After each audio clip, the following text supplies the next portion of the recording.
So, good morning, friends. We are today going to discuss chapter number 8, chapter 5 of 8th class NCERT, especially for understanding the fundamentals of NCERT. Let's see कि क्या इस chapter में कह रहा है.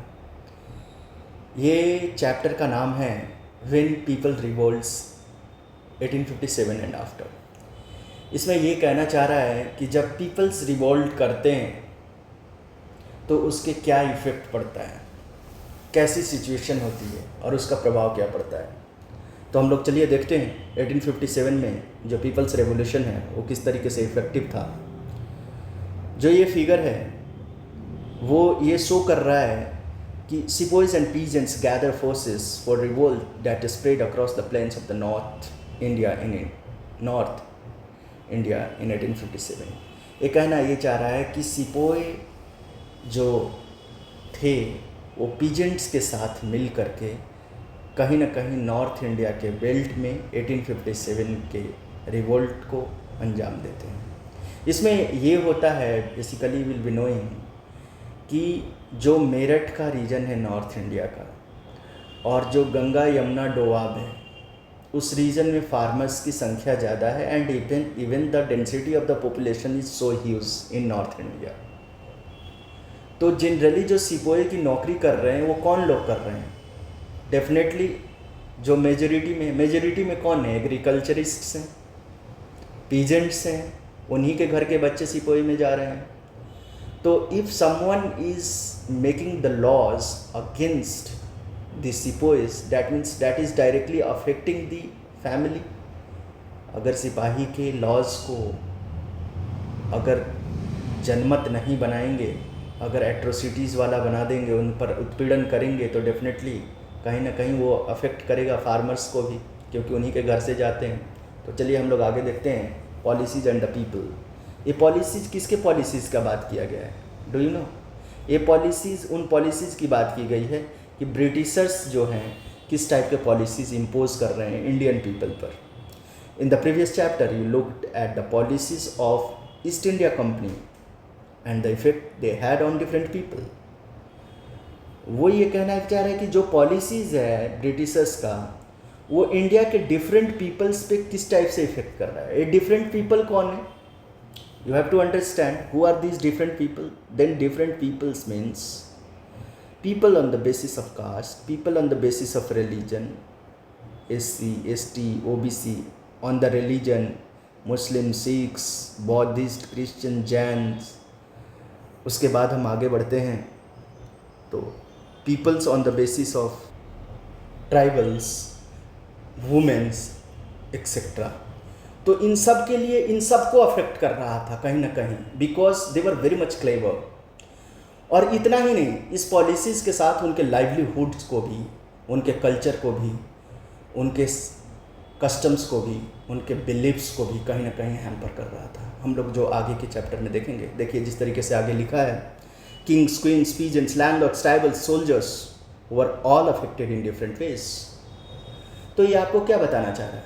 ये देखिए एनसीईआरटी पढ़ने का एक तरीका होता है यही कि जो आगे वाली चीज़ है वो आपको पिछले लाइन में अजम्पशंस के थ्रू पकड़ लेना है, और ये स्किल आपको जो सीसेट होता है उसके कम्प्रीहेंशन में आपको सोल्व करने में बहुत ज़्यादा मदद करेगा.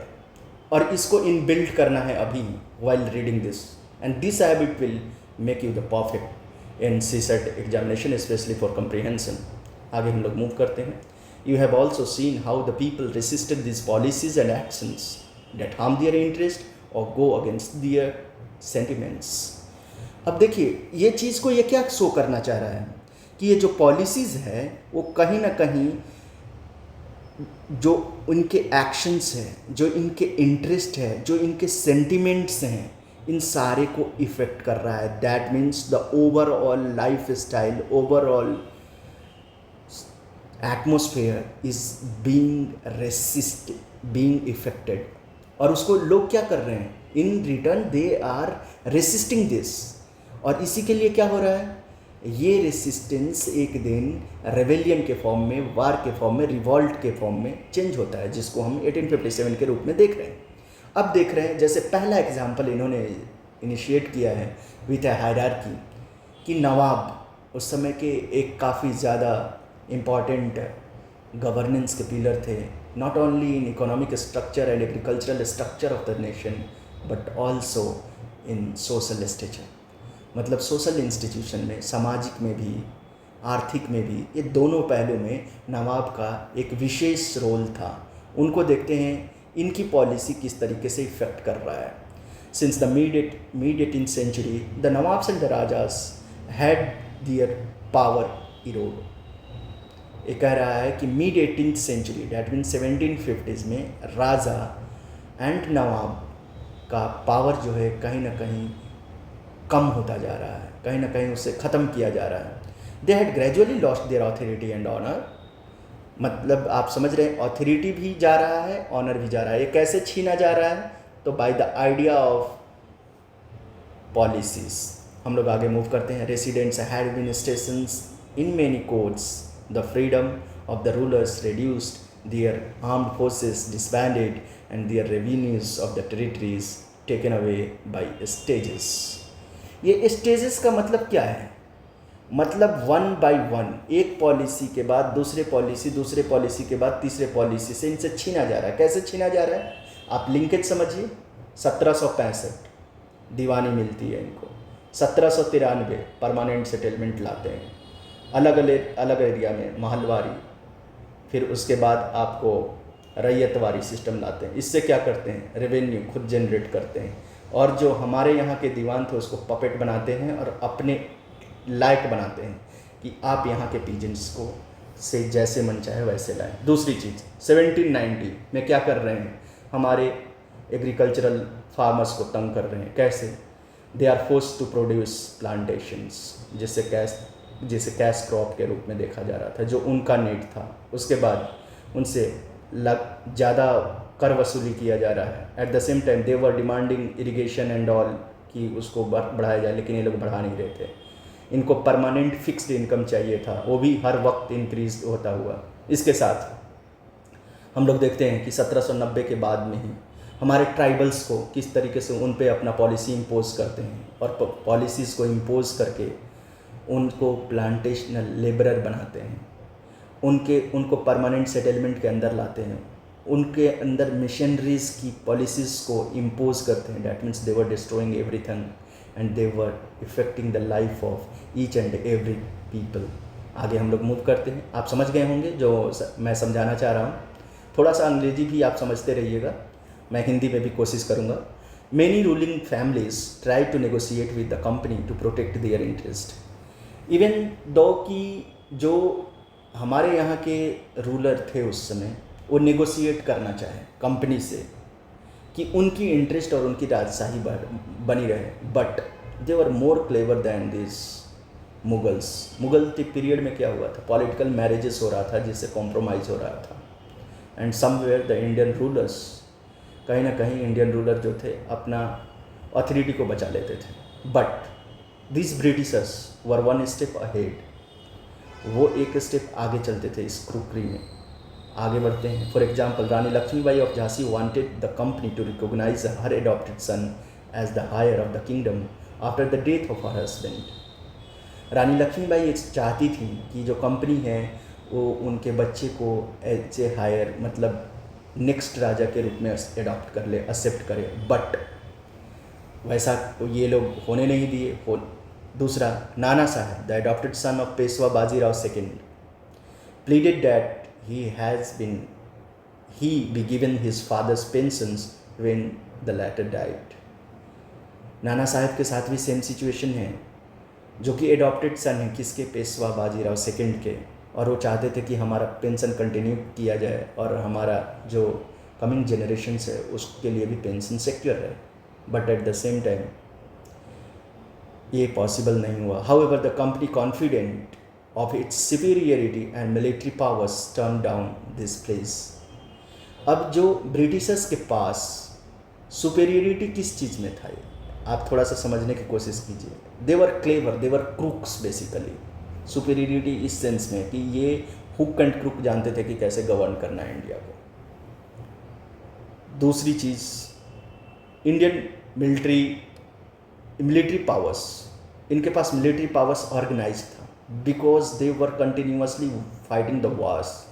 तो इनके पास एक ऑर्गेनाइज्ड आर्मी था, ऑर्गेनाइज्ड इन्फेंट्री था, और जो वार के एक्सपीरियंसेस थे, be it in maritime मतलब समुद्री वार जो हो रहा था, और इन्फेंट्री जो लैंड पर हो रहा था, इन दोनों को में कहीं ना कहीं इनका एक्सपीरियंस इंडियन से ज़्यादा था। ऑर्गेनाइज्ड आर्मी थी, इनके पास अदर रिसोर्सेस भी था वारफेयर के, जिसकी वजह से ये लोग कॉन्फिडेंट थे कि अगर इंडियन, क्योंकि एकजुट नहीं थे इंडियन, तो अलग अलग लड़ेंगे तो मैं इनको हरा दूंगा, जिसकी वजह से ये जो प्लीज था उसको एक्सेप्ट नहीं कर रहे थे। हम लोग आगे बढ़ते हैं, उसमें देख रहे हैं Awadh. Awadh was one of the territories that was annexed.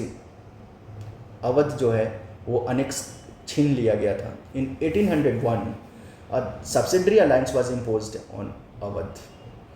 1801 में क्या हुआ, सब्सिडरी अलायंस इम्पोज किया गया किस पे, अवध पे। And in 1856 it was taken over, miss governance के नाम पर ले लिया गया था। तो दिस इज इम्पॉर्टेंट फैक्ट्स, आप याद रखिएगा कि किस आधार पर लिया गया था। सब्सिडरी अलायंस से कब लिया गया था, तो 1801 में। और छीना कब गया गया था इसको, 1856 में। किस नाम पे, मिस गवर्नेंस के नाम पे। अवध कौन सा लोकेशन है, ये लखनऊ वाला लोकेशन है। इसका इंपॉर्टेंस क्या है, this was very fertile land. Varghese Khan यहीं के वो थे, और इसका बहुत बड़ा उस समय इम्पोर्टेंस था बिकॉज बंगाल का जो वो वाला रीजन था, जो आज हम लोग वेस्ट बंगाल और ये वो देख रहे हैं, बिकॉज ये सारा बंगाल प्रेसिडेंसी के समय में ही आता था। तो ये जो रीजन था ना, काफ़ी फर्टाइल था। It was literally very much fertile and the vast labour was available. तो इसका इंपॉर्टेंस काफ़ी ज़्यादा था। Governor general Dalhousie declared that the territory was being misgoverned and the British role was needed to ensure the proper administration। और किस आधार पर उनसे छीन लिया गया, तो प्रॉपर एडमिनिस्ट्रेशन के नाम पर उनसे छीन लिया गया अवध से, अवध को। हम लोग आगे बढ़ते हैं। The company even began to plan how to grow, how to bring the Mughal dynasty to an end. इनकी दूसरी साजिश क्या हो रहा है कि मुगल डायनेस्टी को एंड करना है। क्यों, क्योंकि मुगल जो डायनेस्टी था उसका कहीं ना कहीं जो इम्पॉर्टेंस था वो बहुत ज़्यादा था। किस तरीके से, क्योंकि मुगल पीरियड एक लॉन्ग टर्म्स के लिए रूल कर रखा था। तो कहीं ना कहीं people were emotionally attached with that kingdom, that empire, that dynasty. और जो लोग थे, लोकल किंग थे, वो भी लिंक्ड थे।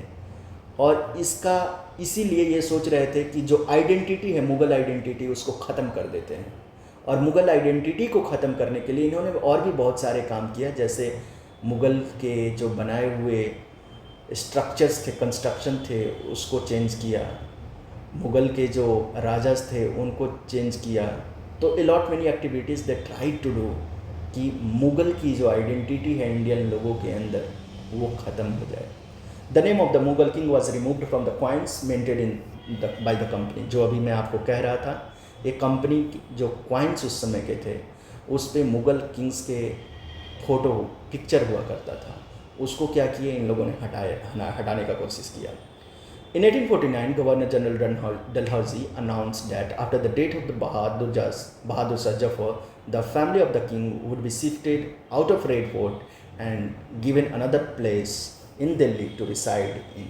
ये क्या है, ये कहीं ना कहीं उस आइडेंटिटी, उस प्रेस्टाइज को जो बहादुर शाह जफ़र का था एज ए मुग़ल एम्पायर, उसको ख़त्म करना चाहते थे। इंडियन माइंड के साइकोलॉजी से उसको हटाना चाहते थे, और अपनी प्रेस्टाइज जो है इंडियन लोगों में डालना चाहते थे सुपीरियरिटी के नाम पर। इसीलिए एंड जो ये आप देख रहे होंगे कि जो इनका लोकेशन है, जो घर है, जो हमने अभी देखा कि In the 1849, Governor General Dalhousie announced that after the death of Bahadur Shah Jafar, the family of the king will be shifted out of the Red Fort। अब ये एक प्रीलिम्स का फैक्ट है कि जो रेसिडेंस था बहादुर शाह जफर का, वो कहाँ था, तो वो रेड फोर्ट था। वहाँ से हटाने का निर्णय लिया गया। ये एक स्ट्रेटेजिक चाल था कि कैसे जो ह्यूमन साइकोलॉजी था इंडिया का, उससे मुगल्स के निकाला जाए।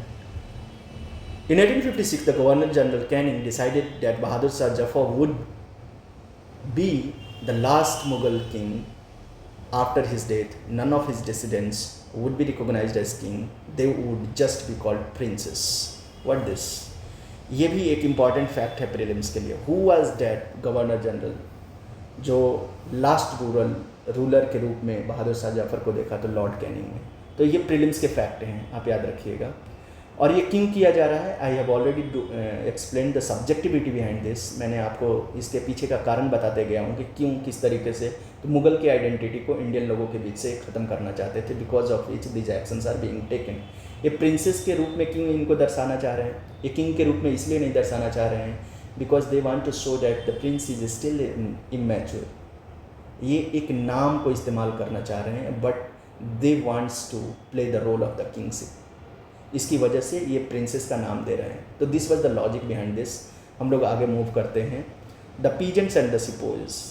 अब देखिए किस तरीके से हमने ऊपर में देख लिया कि किस तरीके से नवाब इफेक्ट हो रहे थे. अब हम लोग देखते हैं कि किस तरीके से पीजेंट्स जो हैं वो इफेक्ट हो रहे हैं. In the countryside the peasants and zamindars resented the high taxes and the rigid methods of revenue collection. अब इसमें क्या कहना चाह रहा है? ये कहना ये चाह रहा है कि जो हाई टैक्सेस था और rigid method of revenue collection था वो कहीं ना कहीं पीजेंट्स को और ज़मींदार दोनों को वरी में डाल रहा था, तंग कर रहा था. कैसे? हम लोग वो देखते हैं. Many fail to pay back their loans to the moneylenders and gradually lost the lands they had till for generations.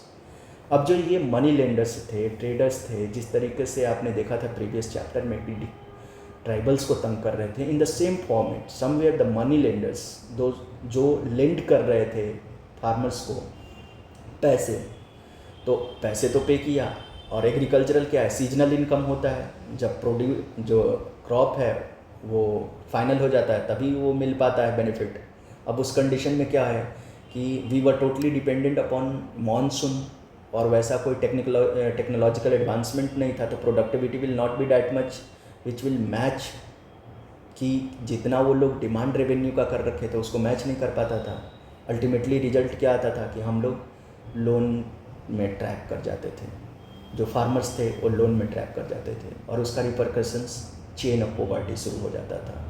तो और इसमें क्या होता था कि साइकोलॉजिकली एंड जो उनका करेज था उसको मार देते थे this Britishers with the help of home traders. तो आप कंसेप्ट समझ के हम आगे बढ़ते हैं. The Indian sepoys in the employee of the company also had reasons for discontent. जो इंडियन सिपोज थे उनके पास भी रीजन था डिसकंटेंट का. क्या? हम लोग आगे देखते हैं. They were unhappy about their pay allowances conditions of the services. वो क्यों अनहैप्पी थे? Because they were treated as animal in comparison to their white counterparts. जिस तरीके से यूरोपियन कंट्री के जो सोल्जर्स थे उनको ट्रीट किया जाता था एकदम भद्दे तरीके से हमारे भारतीय सोल्जर्स को ट्रीट किया जाता था. क्योंकि उनका अल्टीमेट एम क्या था? हमें नीचा दिखाना और राज करना, हमारी रिसोर्सेज को खा जाना, जिसकी वजह से ये सारी चीज़ें हो रहा था. तो ये कहीं ना कहीं हमारे सिक्वेंस के बीच में दुख का कारण बन रहा था, डिसकंटेंट था. Some of the new rulers moreover violated the religious sensibility and beliefs. एक क्या था कि उनके जो पॉलिसीज़ थे वो समवेयर कहीं ना कहीं हमारे बिलीफ्स और रिलीजियस सिस्टम को हैम्पर कर रहे थे. जैसे जो हमारे उस समय की मान्यता था उसको कहीं ना कहीं मतलब कि इनके पॉलिसीज़ जो है वो ख़राब कर रहे थे. They were becoming the challenge in practising those. जैसे समुद्र को क्रॉस करना, ये तो एक मतलब वैसा रिचुअल्स था, कस्टम था जिसमें वैसी साइंटिफिक लॉजिक नहीं मिलता. But at the same time जो इनकी एट्रोसिटीज़ था भारतीय देव और देवताओं के बीच, उसको एकदम ये लोग गलत तरीके से पेश करते थे. हमारी जो फिलॉसफी थी उसको ये अनसाइंटिफिक बताते थे. ये जो प्रैक्टिस करते थे बकरी को, गाय को और सूअर को, जो हमारा रिलीजियस आइडेंटिटी था हिंदू के लिए गाय और सूअर, मुस्लिम्स के लिए, उसके साथ एट्रोसिटीज़ जो था वो कहीं ना कहीं हमारे बिलीव्स को वो कर रहे थे. तो इसकी वजह से ये डिसकंटेंट क्रिएट होता है किसके बीच? इवन द सिपोइस के बीच. Did you know that In those days, many people in the country believed that if they crossed the sea, they would lose their religion and caste. This was just a belief. So in 1844, the sepoy were told to go to Burma by sea route to fight for the company. They refused to follow the order, though they agreed to go by land route. ये क्या कहना चाह रहा है? ये चाह रहा है कि they will be stay in the orders of these Britishers. ये पालन करेंगे लेकिन कस्टम्स के साथ, लैंड रूट से जाएंगे, सी रूट से नहीं जाएंगे. ये कब हो रहा है? 1824 में. Prelims fact 1824. 1824 में क्या हो रहा है कि बर्मा के लिए युद्ध के लिए भेजा जा रहा है इंडियन सिपोइज को. They were severely punished and since the issue did not die down, in 1856 the company passed a new law which stated that every new person who took up employment in the company's army had to agree to serve overseas if required. ये क्या कर रहे हैं? हमें एकदम ही हमारी psychology and practices को नीचा दिखाया जा रहा है. और दिस इज़ द सिचुएशन. ये कब हो रहा है? 1856 में. ये भी रीजन बन रहा है कहीं ना कहीं 1857 का. तो देखिए किस तरीके से हमारे सिपोइज के क्या क्या डिसकंटेंट थे, where they were hitting this Britishers. ये हमको इसमें पढ़ने को मिल रहा है. The sepoys also reacted to what was happening in the countryside. Sepoys इसलिए भी डिसकंटेंट थे कि किस तरीके से हमारे कंट्री के अलग अलग लोगों को अलग अलग रीजन में तंग किया जा रहा था. Many of them were peasants and have families living in the villages, so the anger of the peasants quickly spread among the sepoys. जो हम अभी आपको कह रहे थे कि बहुत सारे लोगों जो बिलोंग करते थे sepoys में, वो किस बैकग्राउंड से थे? तो फार्मिंग बैकग्राउंड से थे, विलेजेस में रखते हैं. और जो विलेजेस पर पॉलिसीज़ इम्पोज किया जा रहा था, that was very much severe. तो उससे कहीं ना कहीं डायरेक्ट सिपोइज भी तंग हो रहे थे. Coming to this section, responses to reforms. अब देखते हैं कि क्या क्या रिफॉर्म उस समय लिया गया. यहाँ पर देखिए, sepoys exchange news and rumours in the bazaar of north India. कुछ कुछ र्यूमर्स भी फैले हुए थे. The Britishers believe that Indian society had to be reform. उन्होंने ऐसा सोचा. Laws were imposed to stop the practices of sati and to encourage the remarriage of widows. This is good thing. Sati एक अच्छा प्रोसेस नहीं था. This was very much dangerous process practice for specially for women's. Even remarriage को भी encourage किया गया and this was good for society. English language education was actively promoted. ये देखिए, इंग्लिश लैंग्वेज एक्टिवली प्रमोट किया जा रहा है. मैकाले इसके आर्किटेक्ट हैं.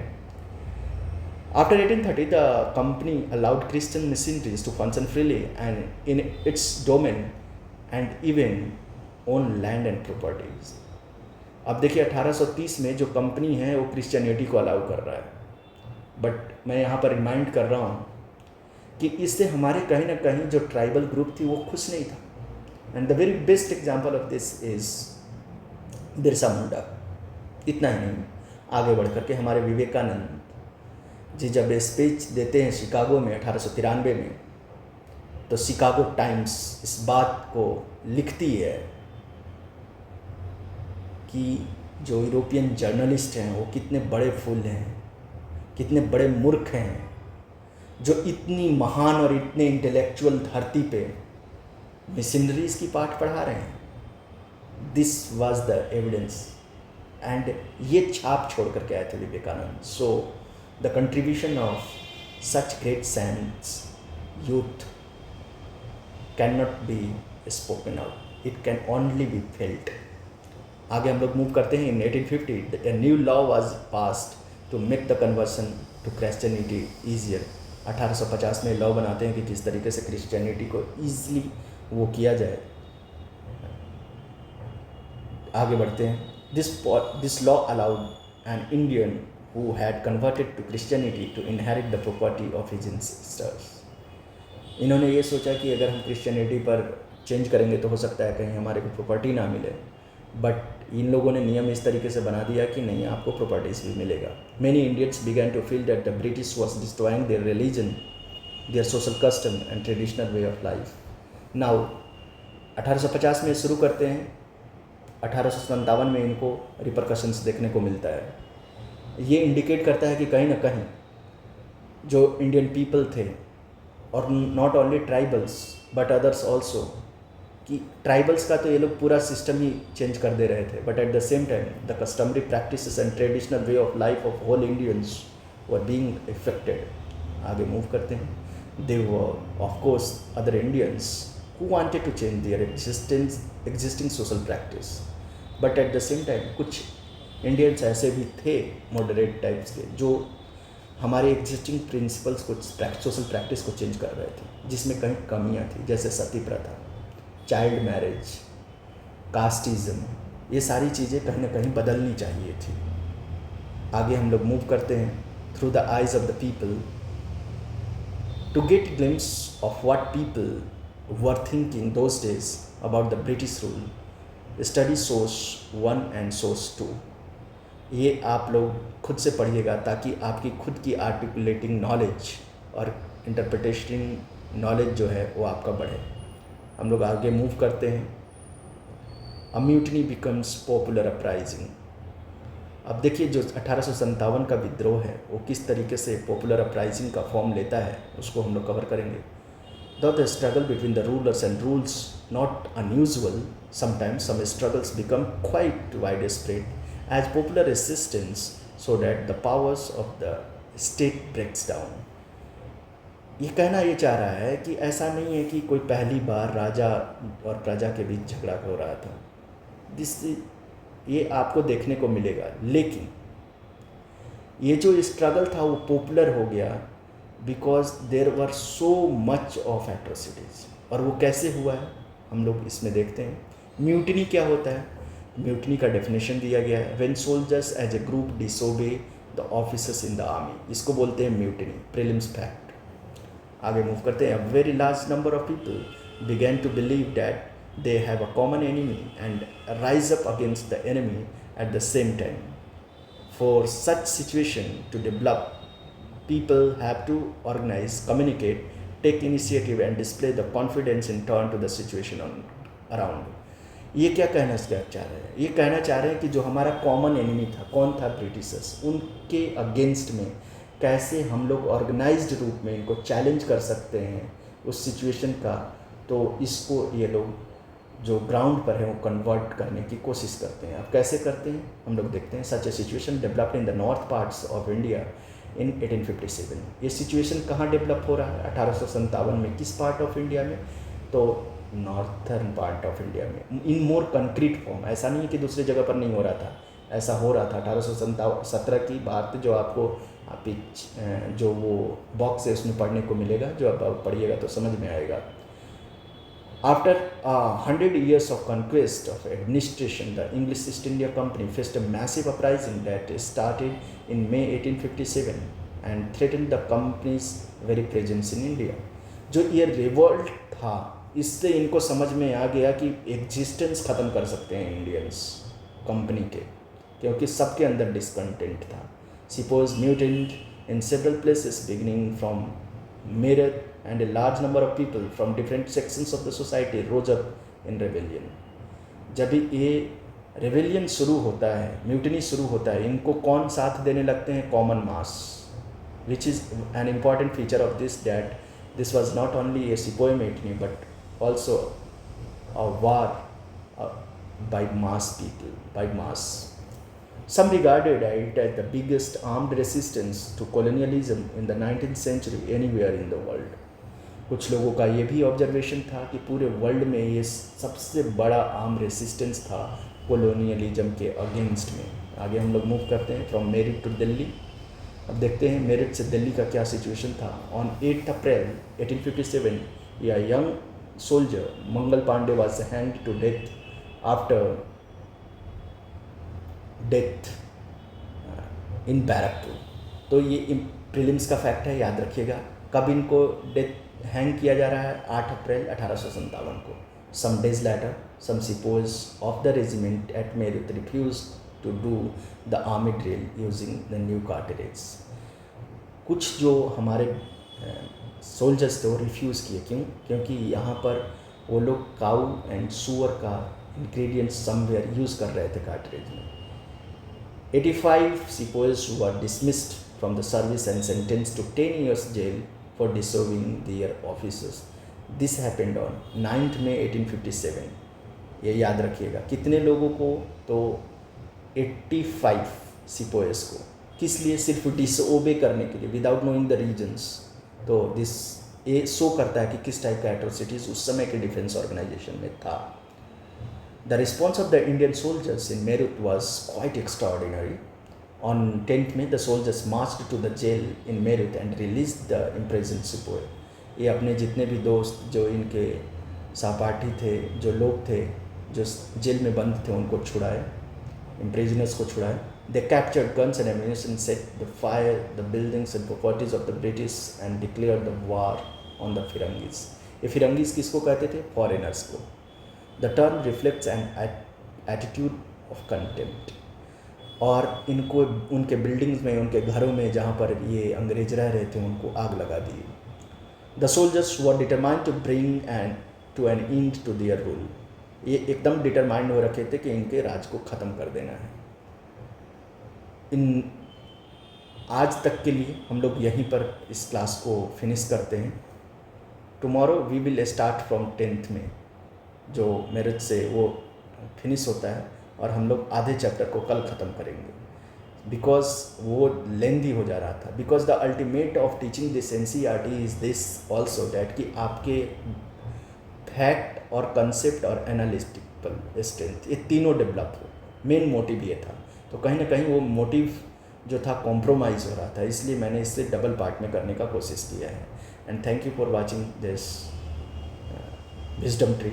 और विजडम ट्री आपसे उम्मीद करता है कि आप प्रोसेस ऑफ एजुकेशन को समझे। Thank you, thanks a lot.